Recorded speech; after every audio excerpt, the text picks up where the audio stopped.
We're going to go to Tal Heinrich. Tal, how are you? I'm great, Trey. So good to be with you. Thank you. Let's give us a sense of what's happening in Israel. I mean, the United States is lucky. We are surrounded by two oceans and friendly neighbors. Israel is surrounded by people that desire its non-existence. Tell us what life in Israel is like right now. So I can tell you that just about an hour ago, the sirens went off again in central Israel. I think it was the second barrage of today.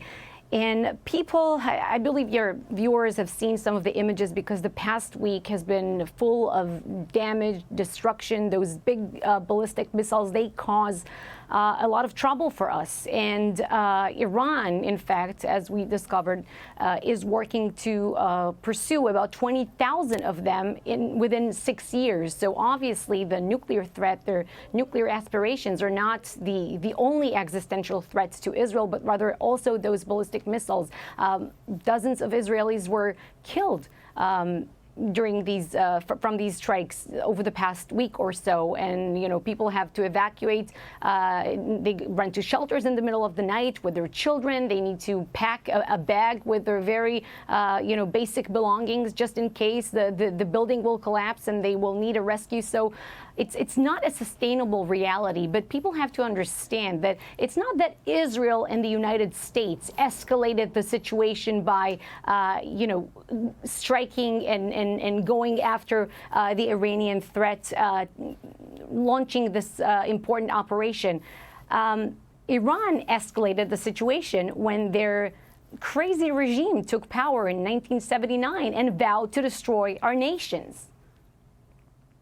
Yeah, you mentioned the Iranian regime, and I don't know why people want to dance around it. I will not dance. Regime change is what is needed in Iran. The current regime is never going to recognize Israel, and if they do so, you can't trust them. It'll be done grudgingly. They hate the United States.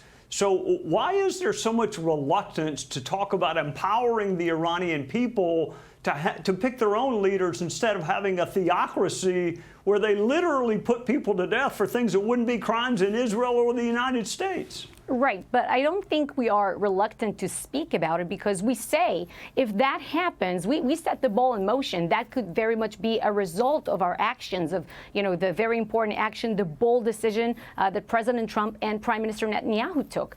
But it's not one of our war goals. The Prime Minister, I think one of the best things that he has done after October 7th was to set very clear goals of what it would mean to win the war on each and every front that Israel is fighting. And in Iran, he said, first, of course, their nuclear aspirations, their nuclear project must be eliminated.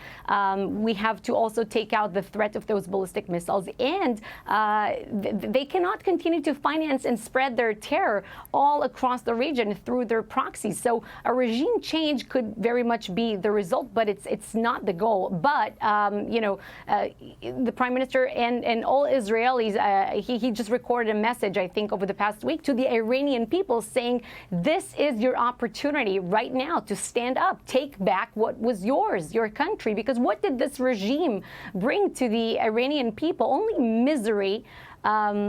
A crippling economy, while they sent their money all across the region to spread their crazy fundamentalist agenda.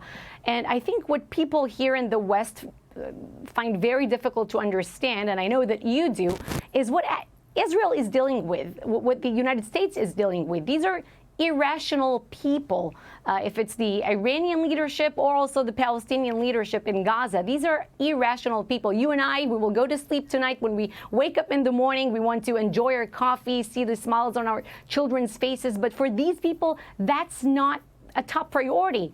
A top priority is the destruction of another nation. And you can't expect Israel to just accept this existential threat and lose so that other people could feel morally superior or something. That's not how it works. We're not taking any more chances on our security. I can tell you that Israel has been patient for a lot longer than the United States would be. If we had a neighbor that desired our non-existence, they wouldn't be a neighbor very long. So I was in Israel not long ago. I think People who haven't visited, it is small. It is 1/75th the size of Iran. But you proved this week how powerful you are. It's about the size of New Jersey, Trey. About the size of New Jersey.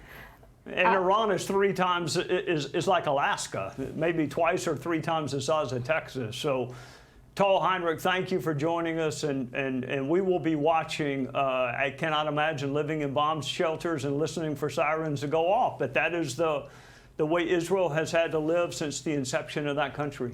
But Trey, trust me, good times are ahead. Thanks to the president's bold decision and the leadership in Israel of Prime Minister Netanyahu, we're heading towards good times, and we will be victorious. The region will prosper, we'll see less terrorism, and we will not agree to live with such existential threats. Tal Heinrich, ending with a note of optimism. I hope you're right. Thank you for joining us on a Sunday night. Of course. Hey, Sean Hannity here. Hey, click here to subscribe to Fox News YouTube page and catch our hottest interviews and most compelling analysis. You will not get it anywhere else.